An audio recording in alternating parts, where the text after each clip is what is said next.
Started then. Oh, there we go. There's Here comes Roy. Good. Yeah. Yeah. Okay, we can see it. Yeah. There you go. Now we can see it. All right. So, good old Mark, as we march through chapter 9 here. So, last time we looked at the healing of the boy from epilepsy. If we recall that conversation. And then we had the question about who is the greatest? With, of course, Jesus responding, hey, your job is to welcome an infant, one who is completely needs you all the time. This is his effective response, which leads us into today's conversation. So we'll just jump straight in. John 9:38 is where we continue. John said to them, "Teacher, we saw someone casting out demons in your name, and we tried to stop him because he was not following us."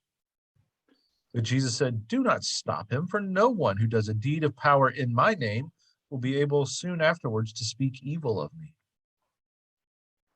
Whoever is not against us is for us. For truly I tell you, whoever gives you a cup of water to drink because you bear the name of Christ will by no means lose the reward." So, John is the one, interestingly enough, we haven't heard from John individually until now, but suddenly he pops up to say, talk about someone from outside the group. We're not sure who, where, but someone else was exorcising demons, and clearly the disciples, as usual, don't understand anything. They get mad because somebody else is doing what they think is their job, I guess. I don't know. I don't think there's a better or kinder way to say it. They're literally talking about who's the greatest. And Bill, Jesus. I can't hear you. Oh, you can't hear me? I can hear you, though. I can hear you. Oh, can you hear anybody else? Stefan, can you hear me? Is Stefan frozen? Yeah, we can hear. We can hear fine. I think he's frozen. Mm-hmm. Uh-oh. Maybe he can drop off and come back on. We'll see. All right. So clearly disciples don't understand anything. Jesus asked them to welcome infants, right? But they want to talk about who is in and who is out. Literally, Jesus teaches them, you've got to welcome everybody, and especially those who need you. And instead, they're trying to argue about who's the most important. So it doesn't go real well. So this time, it's someone performing exorcisms in Jesus' name. And then, of course, the key part of that is because he was not following us. Not we, but he was not following us. I think is the key part of that sentence. And Jesus makes it clear that that is okay. They don't have to follow the disciples. They have to follow me. They have to follow Jesus, right?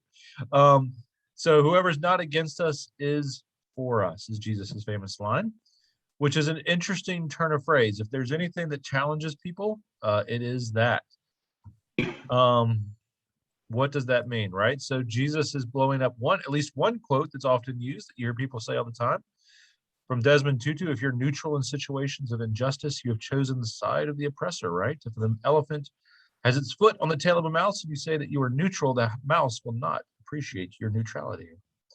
I'm not sure that that's completely a fair kind of analysis. We might be Christ arguing a little bit, but Jesus is talking about folks who are at least interested and sympathetic to his cause. Tutu is trying to get people to care at all, right? But it still begs that same question. How do we get people to your side, right? In both cases, they're trying to argue, what do we do with those people? And it's usually the majority, right? Who are in the middle or who aren't on your side. There's usually a much smaller group that are on your side, and then a vast majority in the middle, and then there's a smaller group that are against you. The majority have their own lives to work on things. So how do you get that middle group to invest? So what we can say, I think unequivocally for both, is it's not by demonizing, hating, and ostracizing, which is what the disciples seem to be doing, right? Like if you have to agree with who I am and all of my power and authority. No, it's not a good way to get people to your side. Jesus also hints there's a reward, right? Like if you even give a cup of water, there will be a reward. So there's something about that. Sadly, though, as we all know, the church has a long and shameful history of acting more like the disciples a lot of times and condemning anyone that's not inside. right? Doesn't matter. We can talk about witch trials. We can talk about crusades. We can talk about the Protestant Reformation and the 100 Years' War, which is exactly what happened, right? The Protestants and Catholics worked for about 100 years to kill each other about which country would be Catholic, which would be Protestant, all across Europe. Yeah, we're not real good about saying sort of a sanguine opinion of whoever's not against us is for us. Well, we tend to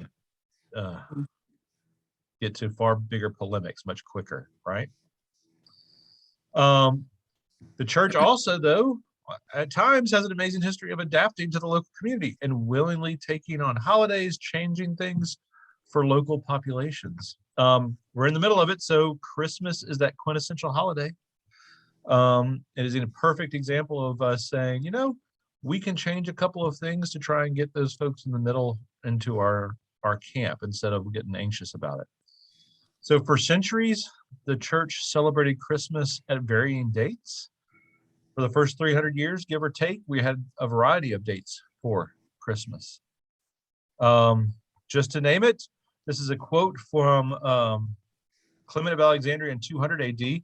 So this is pretty close to when they might have known, right? There are those who have determined not only the year of our Lord's birth, but also the day, and they say that it took place in the 28th year of Augustus. That's pretty much 0/1 AD. And in the 25th day of the Egyptian month Pekon, which is May 20th. So one group claimed May 20th was Jesus's birthday from historical sort of tradition. And further, others say that he was born on the 24th or 25th of Farmuthi, which is April 20th or 21st. Regardless, the preponderance of conversation was that Jesus was born April or May. Almost all the dates, historically speaking, from the earliest time on, had Jesus's birthday sometime in the late spring. Or even early summer, depending on how you want to count out April and May, right? So it was in 327 the church shifted Christmas to December 25th to coincide with what was the winter solstice in the winter, and at least in the Roman calendar. We've learned far more technically that it's December 21st, 22nd. But more importantly was to adapt to the previous festival of Saturnalia, the celebration of the god of Saturn, which involved feasting and giving and receiving gifts. Sound familiar? It was done very intentionally to make it more comfortable for the Romans and the Roman world to become Christian. It was an intentional move just for that reason, and just that sort of idea of it's okay, we'll make it work. So, and the argument largely was sort of twofold. One was to bring in disaffected or unsure pagans. The other side of it was, well, we'll talk thematically about Christ being the light coming into the world, right? And so Jesus being born on the 25th or the 21st or whatever kind of time frame there around that winter solstice makes theological sense, just not maybe historical / biological sense. Right? Now, I'm sort of obviously going a little far afield here, but the church has a mixed history at best of welcoming those who are not with us, right? Sometimes we do it, and those are just a couple of examples on each side. Clacker notes that Augustine of Hippo was famously lenient on anyone willing to come to the church. Augustine was dealing with people who had been persecuted by the Romans and denied being Christian when the great persecutions were happening. And he said, we should allow them to come back. They're our brothers and sisters. Yes, they denied Jesus during those persecutions, but we should let them come back, and we shouldn't harass them, and we should be kind to them. The problem was Augustine of Hippo was all for that until they opposed him in his role as bishop. Then he developed this whole idea of just war theory when he literally created a complete list of when it's okay to kill people that disagree with you. And the entire just war theory is a result of Augustine deciding maybe there are some good times when you don't want to have to agree with people. And he certainly shifted from a sort of sanguine, if you're not against us, you're for us, to, oh, everyone's against us and we should absolutely go after them kind of model. So maybe I'm going too far on this. What are y'all's thoughts on if you're not with us, you're for us, for Jesus? Well, regretfully, I think of the Catholic Church today Sure.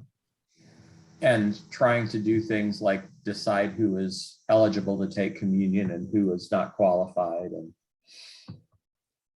I'm with you on that. Me too.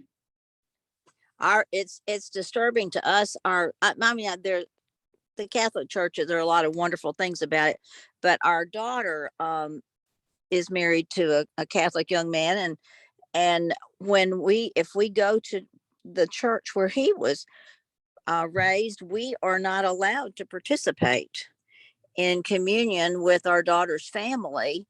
And when they've had even graduations and all these things where they go up, it makes us feel terrible. yeah, We have to sit there, and our daughter's family and the other grandparents who are Catholic can go up, and we think, why are we not permitted to go up? I find it elitist and exclusionary Mm-hmm. at best. It really is. It really hurts our feelings, but that's the way it is.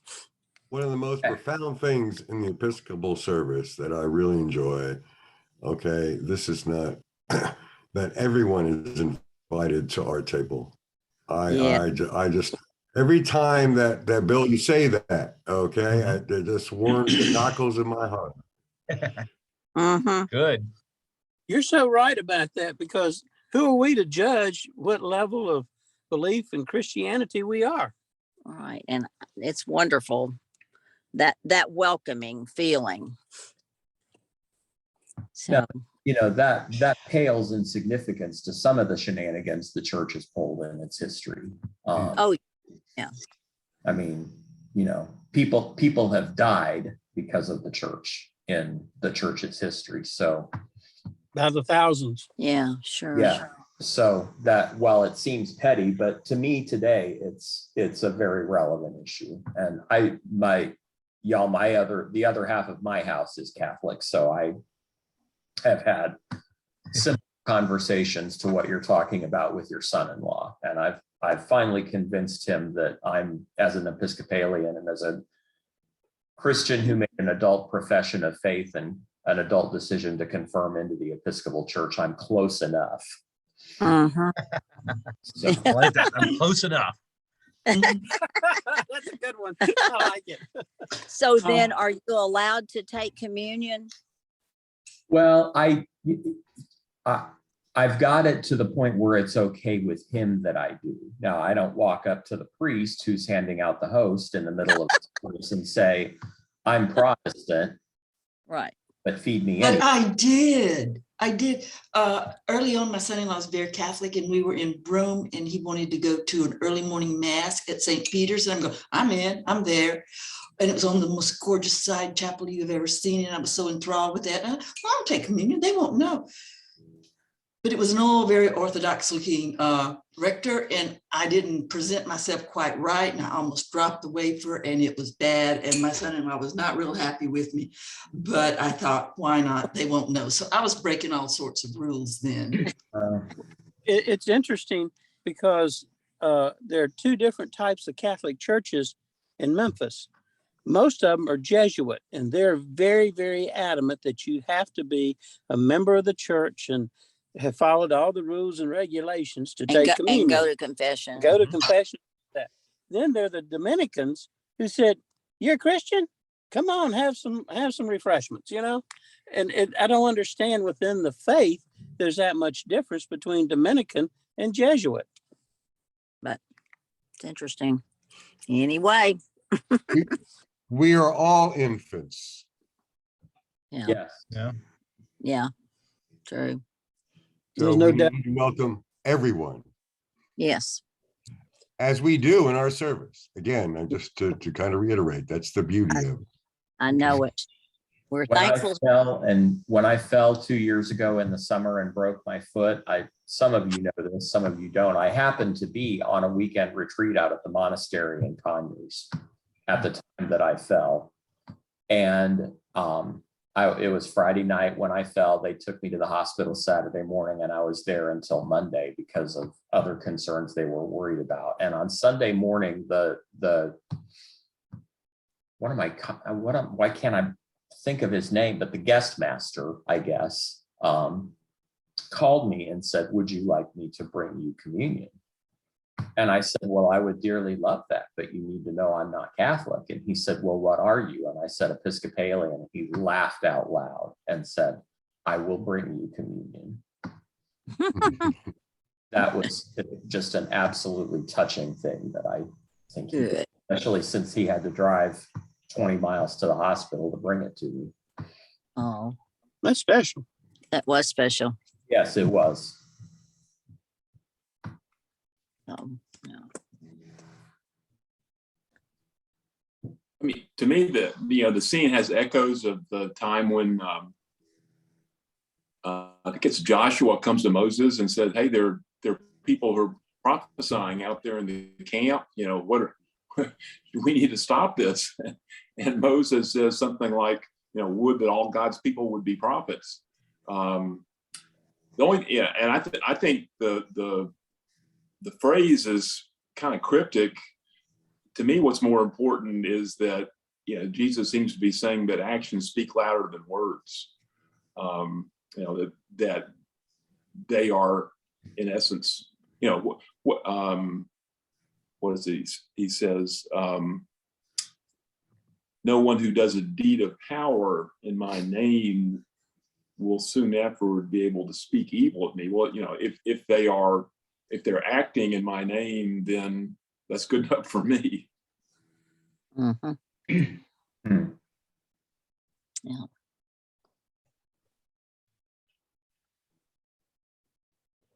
Thanks.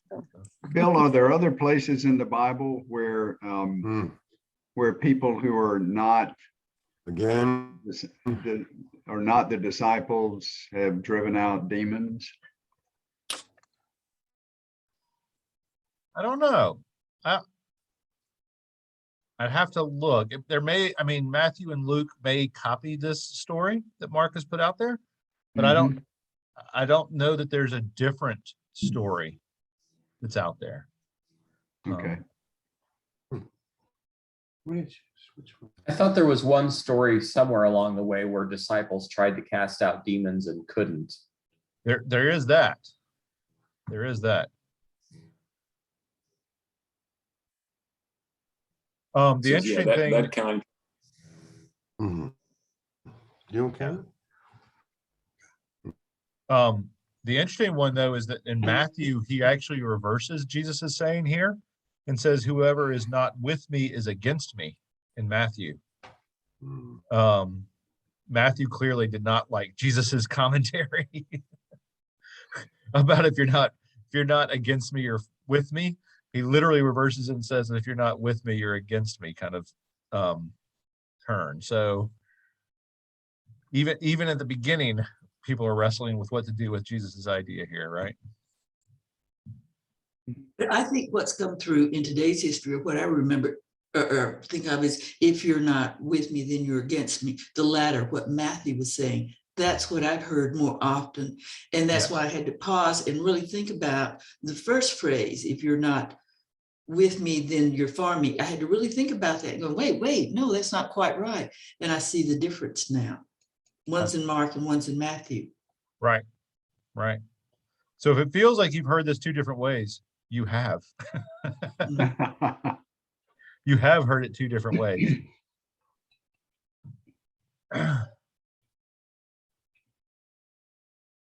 Well, we'll keep going and look at the next, which is the conclusion of chapter 9.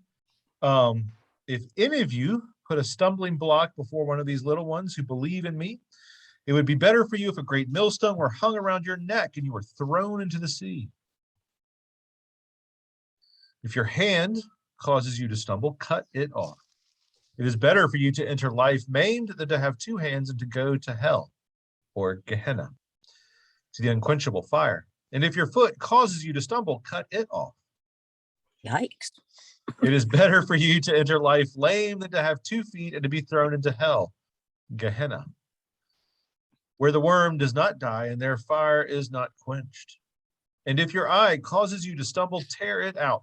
It is better for you to enter the kingdom of God with one eye than to have two eyes and to be thrown into hell or Gehenna, where their worm never dies. Oh, that's the same thing. For everyone will be salted with fire. Salt is good, but if salt has lost its saltiness, how can you season it? Have salt in yourselves and be at peace with one another. Oof. All right, so we got a couple of issues here. We got some textual issues that we got to talk. First, I bracketed 9 through 46 because the NRSV and a number of other more recent texts literally don't have that verse. All right, just to go back so you can see it.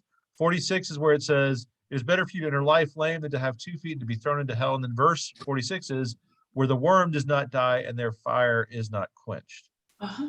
Which is a weird turn of phrase anyway, but it's actually not, it's literally not in the NRSV. Why?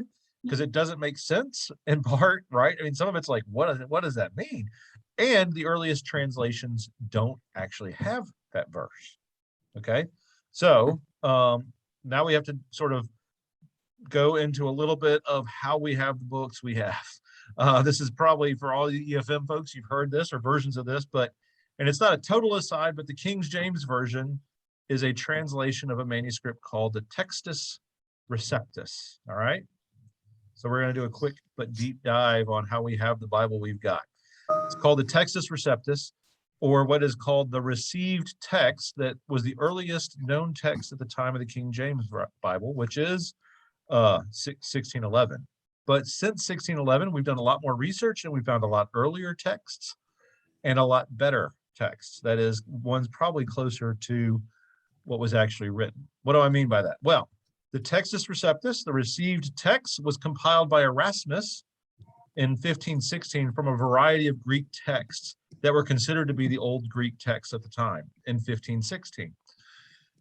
It was in itself a really blended text in the first place. All right.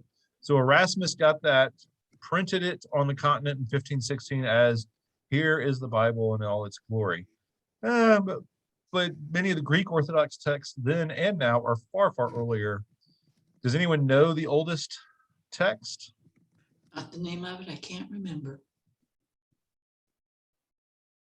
All right. The oldest is the Codex Synapticus. 350 AD. It was found at St. Catherine's Monastery at the foot of Mount Sinai. So it's in the Sinai Peninsula. There's a picture of the monastery in front of what they claim to be Mount Sinai, right? So does anybody know why this particular monastery is famous, apart from having the oldest text and oldest Greek text in the world? Where they saw Distance. Right, it's where they thought Moses went up for Mount Sinai. This is certainly the idea that Sinai is behind them there. But what else? Does anybody know what else they're famous for?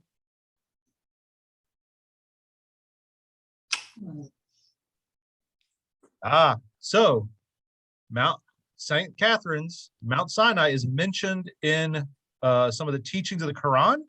Muhammad was given shelter there as he fled. And so it has specifically been ordered by Muhammad himself that they are not allowed to molest or cause problems for St. Catherine's, because it is literally a place that gave the prophet shelter. Well, That's why it's in the middle of Egypt, and they still revere it, and they have no problem with it. They don't mess with them because Muhammad told them not to, because they gave shelter to Muhammad as he fled into Egypt from some of the people persecuting him. Interesting. There you go. And because of that, when they have a huge library, you can see it's a big complex. There's a huge library, and some of the oldest icons that we have are there at St. Catherine's, and literally some of the oldest Greek manuscripts and texts are all in their library, which they have now thankfully digitally copied in case anything ever happened, and have also given some to different museums around the world for greater protection. So there's roughly 2,000 differences at this point between the Codex Synapticus, there we go, Synapticus, and the text Codex Receptus. Okay, 2,000 places where there's significant or grammatical differences, depending, right? Sounds like a lot, but it's 98 to 99% the same Bible. You just have a handful of times where, like today, verse 46 literally doesn't exist in the Codex Sinaiticus, and so we don't use it. They just cut it out. That's why you'll occasionally see I think there's 3 verses that I don't remember the other 2. There are like 2 or 3 verses that literally don't exist in the New Testament anymore because they made that decision because the earliest texts don't have it. And like today, where the worm does not, it doesn't add anything or take anything away when you remove something that clearly was a later addition, right? When it looks like it was a later addition. Does anyone know the oldest Gospels in the United States? This is just a random side, but it's interesting.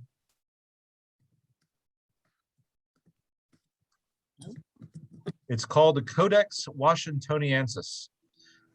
It's at the Freer Gallery in the Smithsonian, and it is the same era as the Sinaiticus. It is considered one of the most important Gospels on the planet. And if you ever go to the Smithsonian, to the Freer Gallery, you can go and actually see it. They put it out for display from time to time. It is considered one of the most important. Here is what it looks like.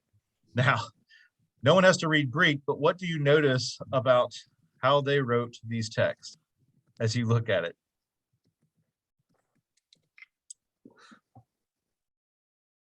It looks like there's spaces, and wasn't that part of the problem is that the Greek just went straight. It didn't have pauses or punctuation or spaces. Right. The first issue is there is no spaces between the words. It's just one complete line of Greek letters. So whenever they are translating these texts, it is literally playing like word search to a certain degree. They have to have an idea of what they're reading to even know where to sort of start and end different words. And there's no punctuation. So there's not Jesus said, comma, quotation mark, this, and then period, end quotation mark. So there are times when people literally have to guess if Jesus has quit talking and Luke has come back in or Mark has come back in. So there's all those kinds of things. There's no punctuation, there's no spacing. And in this case, there are some word spacing. You can't really see it here, but in some cases it's where they literally have scratched out some of the words because that is the end of a phrase or they miscopied something. And this is all done, all the ancient texts, whether you're talking about the Codex Sinaiticus or Codex Washingtoniensis or Codex Vaticanus, all of them are written the same way because they're written on vellum, which is animal skin, which was incredibly difficult and expensive to use as a medium. And they just had to cram everything in there as tightly as they could because they were writing as fast as they could on a very expensive document. All right. Wow. So this is all just sort of sides, but it is fun. I'm fascinated by it. So the deep study of these texts, I just find endlessly fascinating. Here's why. There are women and men who will spend their entire lives looking at these texts very deeply. And there's literally thousands of them. Now, Washingtoniensis and the Sinaiticus and the Vaticanus are like the most complete texts, like they're the entire Bible, but there are lots of fragments, like they'll have 5 pages from the Gospel of John that they find in the desert. And they're not sure of the date, but they've got these 5 pages and it's clearly old and they can do some carbon dating and put it within a century or 2 of when it was written. But they just have to sit there and look at all the ways that these words do and don't line up, right? They'll trace scribal errors for generations, because again, it was literally copying. People typically had a text and they were copying line by line, word by word, letter by letter, what was written before. And sometimes somebody, if we've all done this, right? When you try and copy a text, you forget an S, you drop a T, you forget to dot an I. There's just all kinds of things that happen, right? And so these folks will literally get this insanely, and it's a form of source criticism, where the sources of the text, or they will go through and chart like, oh, Stephan was copying this, or this scribe Stephan was copying this in 350 AD, and he missed this word. And then Lynn was copying a version of Steph's version, Stephan's version, and he also missed that word and passed it on, and everything that sort of goes off of that version is then charted, right? It is amazing stuff. Or the two main things that happen, one, scribal errors, someone writes the wrong word or misspells a word or doesn't understand. In a lot of cases, the scribes were barely literate, and so they were just writing from what the words they heard, and so there can be really weird spellings of things or misappropriations. There is one occasion in the great scriptoriums in the Middle Ages. What happened is someone would read at the front of the room.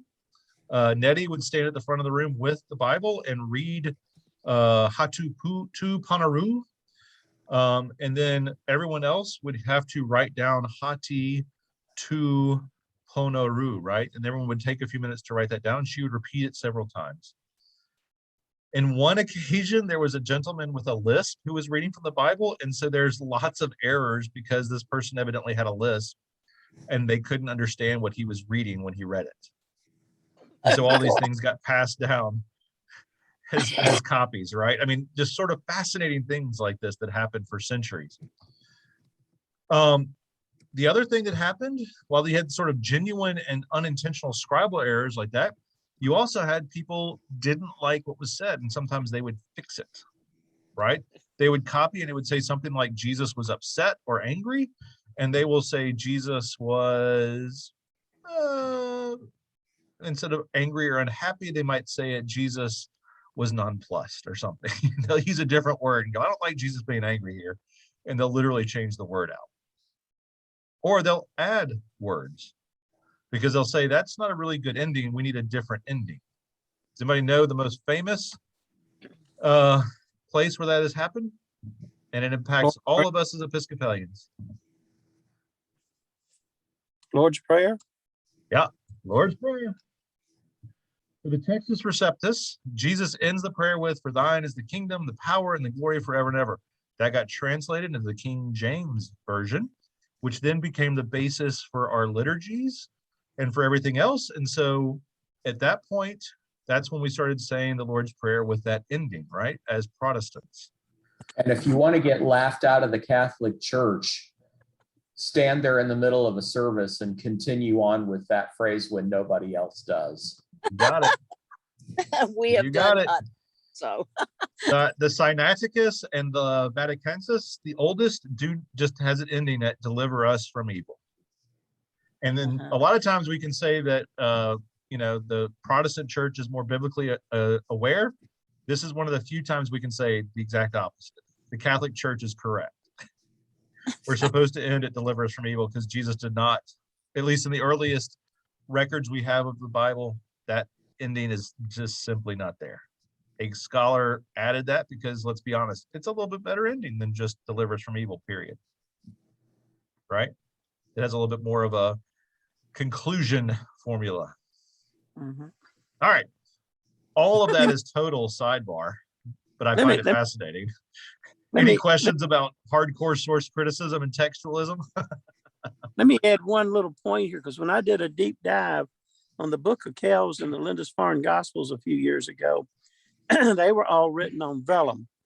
And it was interesting to me when they were doing the archaeological recovery at those two great places in Scotland, they found when they were making the Gospels, that it would take at least 1,200 animals to get a couple hundred sheets of vellum. It was such a perfective, do it certain way. If you made a mistake, you threw it out. But it took like 1,200 animals to produce the skins to write those books, which became the Illuminated Gospels. Wow. And it took years. It wasn't something done overnight. And I've heard that also. That's why very wealthy people wanted the Bible to display, and they had the big stands that they would put the Bible on, and it was a way of showing off their wealth. Yes. Yeah, sure. Wow. Well, no one but wealthy people could possibly have a Bible like that. Our church. Oh, Well, yeah, a church. One of the interesting things on the Book of Kells, they probably have the most detailed artwork in the carpet pages. Mhm. And about 20 years ago in London, they got together 200 scholars and artists and tried to create one carpet page. In 6 months, they came nowhere close because of Wow. all the interlacings, and they couldn't find any corrections. They were all perfect. So it's an interesting thought process of how they did this. So not only did they change some words occasionally, but the way they did the art to produce these great pieces of work. Mhm. Yeah. It's beautiful. It is. I mean, when you look at one, you're just amazed at the precision and the hard work, or how much it takes to make that beautiful art. And they didn't have the equipment to do it that we have today. Mm-mm. All right, so that's one half of our issue with our current passage, which we may forget by the time we get to talk about. The first is that whole verse 46 doesn't exist in the earliest moments. So when I was putting this up, I said, wait, 46 is missing. So I had to go down a rabbit hole to find where 46 was. Like I said, it was not in the earliest text. It's been edited out by the NRSV committee. And it seems like for good reason, right? It doesn't add a lot to the text, and probably wasn't there. The other side is translation. The NRSV obviously made a choice for translation.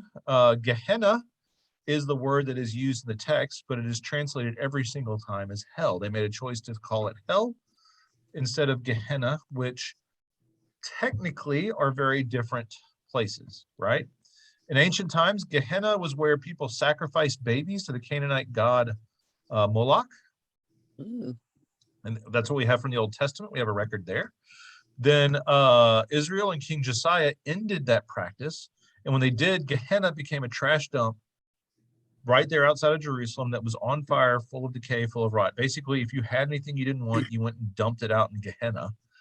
And it was from every record, it is a nasty, gross place that was just, smelled awful, full of flies and maggots and decay and death, and often was on fire, probably from things, fermenting, getting hot as they decompose and then burst into flames at different points. It was not a pleasant place to be, right? Now, I will say this, William Placker, and sometimes he goes in directions I don't agree with, or I do agree with. He notes that it is not purely a historical reference, right? We want to say, oh, Gehenna was that place way back when by Jerusalem. And that's true, but we can certainly say, and this is a direct quote from him, it is worth remembering the number of third world cities today where thousands of families, and especially orphaned and abandoned children, struggle for survival by foraging on garbage dumps, far vaster than anything around ancient Israel, right? So while we want to say, oh, Gehenna was this horrible place back in the day, there's still plenty of modern connective tissue there, right? Which I think, again, I've shared that quote with you because I think it is worth remembering. I think Placker is right that Gehenna is not purely some deep past kind of thing, but it's still a modern place too in a lot of different parts of the world. All right, so at the same time, Jesus uses the term, like when he talks about Gehenna, but refers to unquenchable fire. Well, you'll be thrown into Gehenna and be in unquenchable fire. So I think the translation to hell, because he seems to be talking about something that goes on and on and on, eternal, unquenchable kind of idea, makes some sense, since most people don't know. If we translated it Gehenna, people would be like, where's Gehenna? What's going on? Like it doesn't mean anything to the modern reader. So while we might do a deep dive and find out what Gehenna is, most people would have no clue, and it doesn't make any sense. So using the word hell probably makes more sense, because it certainly seems to be what Jesus is referencing. Here is an awful, awful place, and it will be full of unquenchable fire and death. Okay. Hell, probably the closest word we got to something like that, right? Makes sense. Does anybody know why Episcopalians particularly love Mark, though?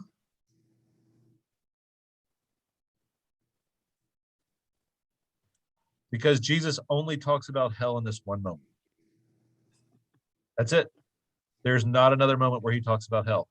In 1240, he makes one other comment where the temple devours widows' houses, and for the sake of appearance say long prayers, but they will receive the greater condemnation. That's the next and only other time Jesus talks about anyone going to hell, or even sort of hell. And that's not even hell, they're being condemned. So it's sort of a variation. In other words, Mark, while he has all of these conversations about demons and casting out demons and evil and the nature of evil, hell is only in this one spot, which is pretty fascinating, really, because we talk a lot about hell. That's because of Luke and Matthew. They have lots more to say about hell in Luke and Matthew. Mark is only in this moment. It's a concept I struggle with, Bill. I struggle with the concept of hell. I just do. Oh, sure. I do too. Which is probably why I think Mark is my favorite gospel. There you go. He gets you all the humanity and challenge and also no hell. You got it all for you. I got everything I need. Yep.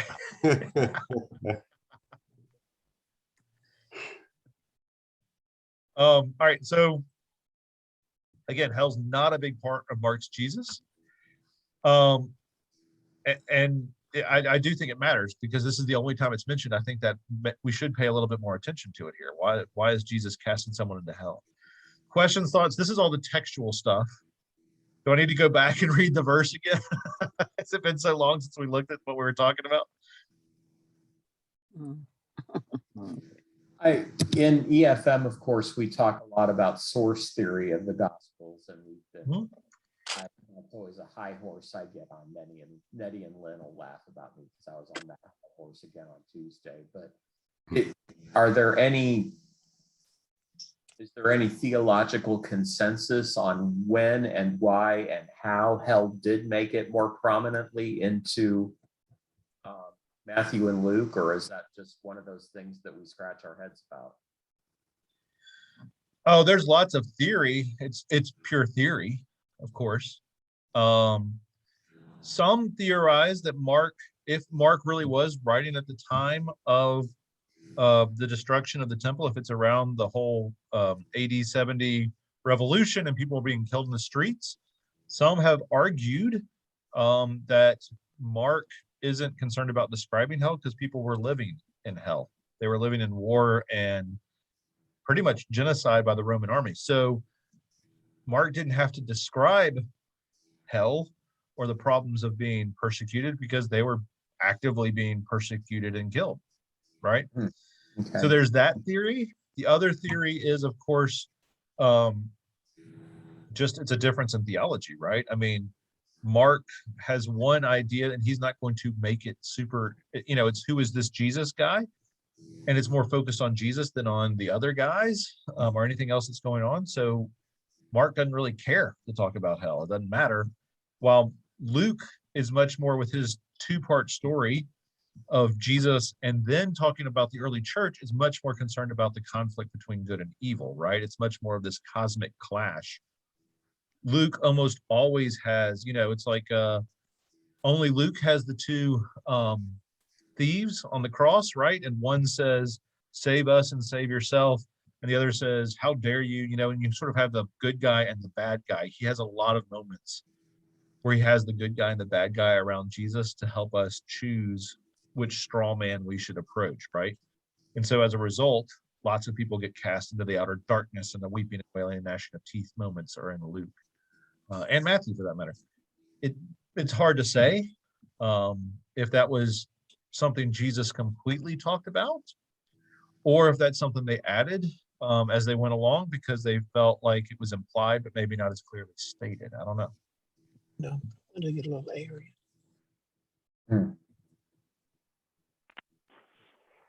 All right.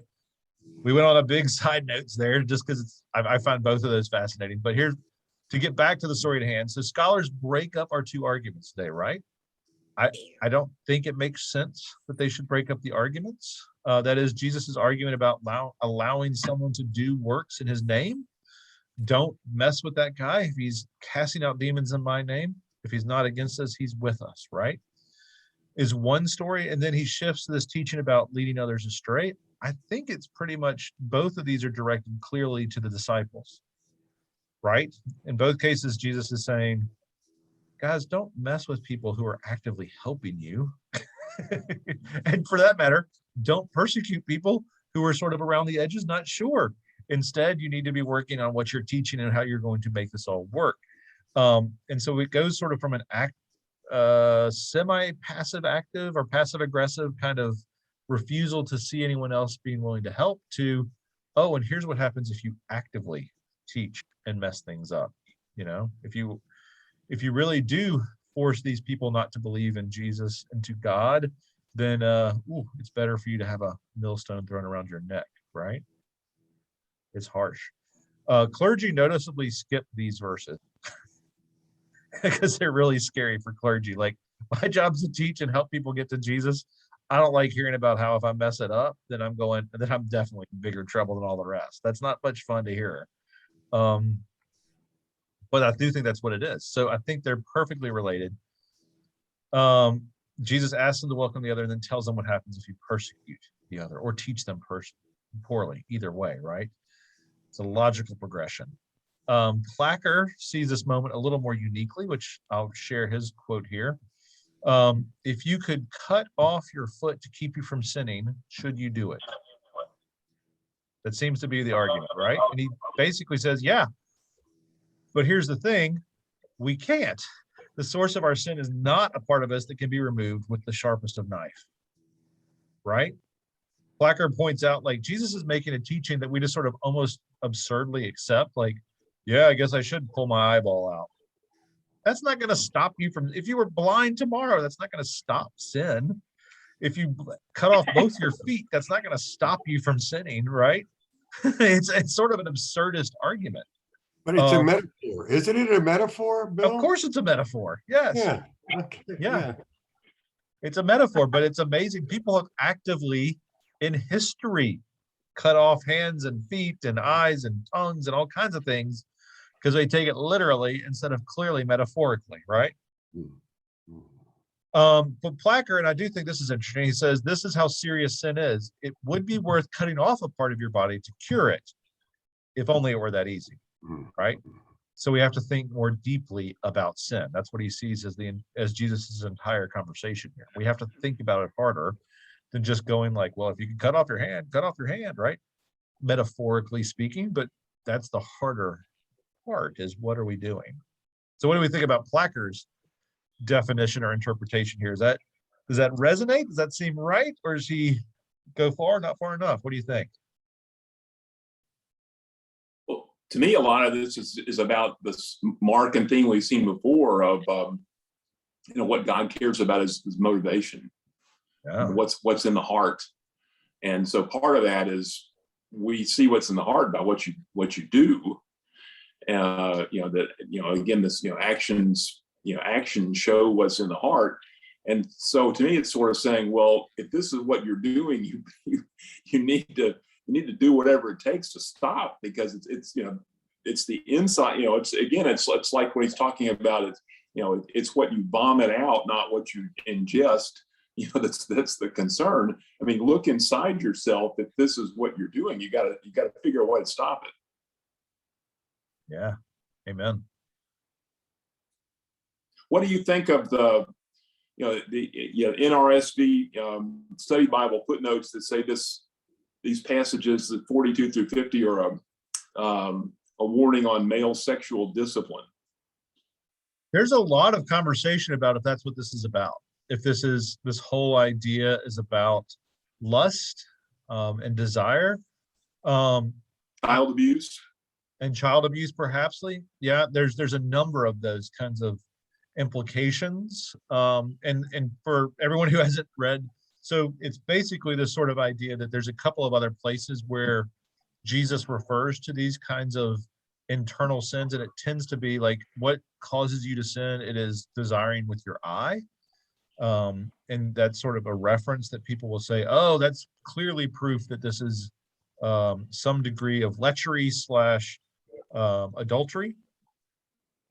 I mean, it certainly could be read on it, but that's also one where I'm like, I think Jesus would have just said that if that was the only way he wanted us to understand it, right? I think he would have just said the sin of adultery. I mean, there are other places where he does say, right?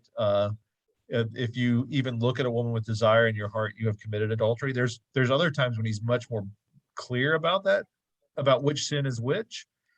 I think he's talking about sin in general personally, but I don't have a problem if someone thinks it's that.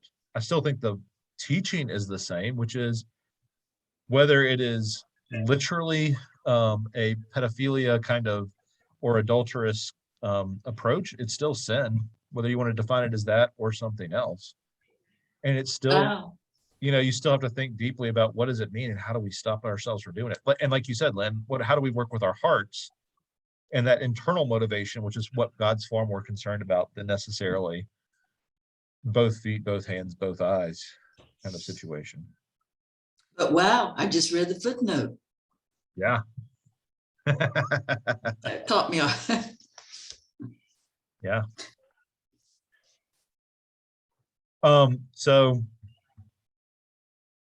here's what I think. I do think it's solid, except I think it misses Jesus's clear injunction to prioritize the least among us. My only issue with Clacker. Right? And that is, do all you can to not injure or lead astray the least. The result is hellfire. And because this is the only time he talks about hellfire, about you literally being thrown to hell, it is clear that Jesus is prioritizing sin against this group that is vulnerable or least, or maybe those who are not with us, not against us, and therefore for us. Like, how do we bring in the newcomer or the other or the least that he is most concerned about? And if you injure them or lead them astray, whether that is bad teaching or sexual exploitation, that's hellfire, right? Like Jesus clearly says, hey, it's one thing if you're yelling at each other, but if you are hurting the least, then whoop, it goes way up the list. That's what gets me, right? Which is where I think Clacker is correct in saying we need to worry about what sin is. But I think expressly, Jesus is saying you got to worry about what sin is, especially when you are sinning against the least. Right? If this is the only time he says you're going to hell, then we should probably say, why is it so important for Jesus here that somebody's going to hell, right? It's because you're abusing the least amongst you. That would be my only critique of Clacker. Or really, it's not even a critique, it's just a tweak that he needs to take it a half step further. And we can talk about that. Just a quick one. We will go and have next week. Jesus will teach on divorce. That's chapter 10.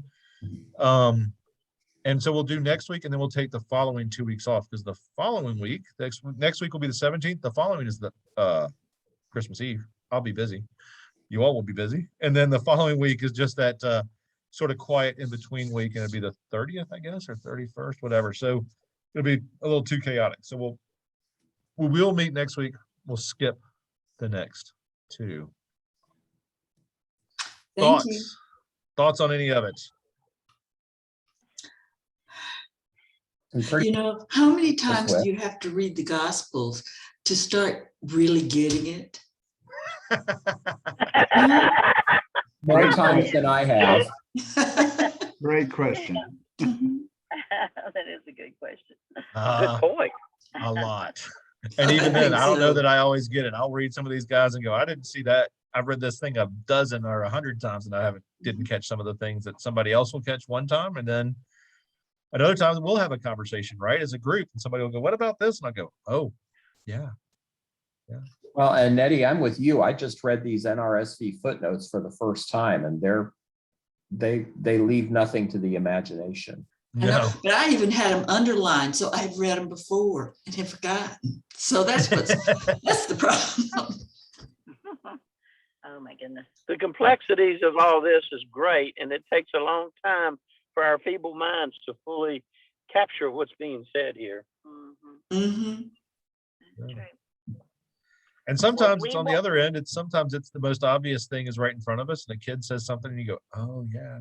My all-time favorite was we were reading Doubting Thomas. I was reading it with a youth group, and one of the kids was reading the whole story, and he goes, "Unless I put my fingers in the nail prints in his hand and my hand in his side, I will not doubt. I will not believe. I will doubt, but not believe."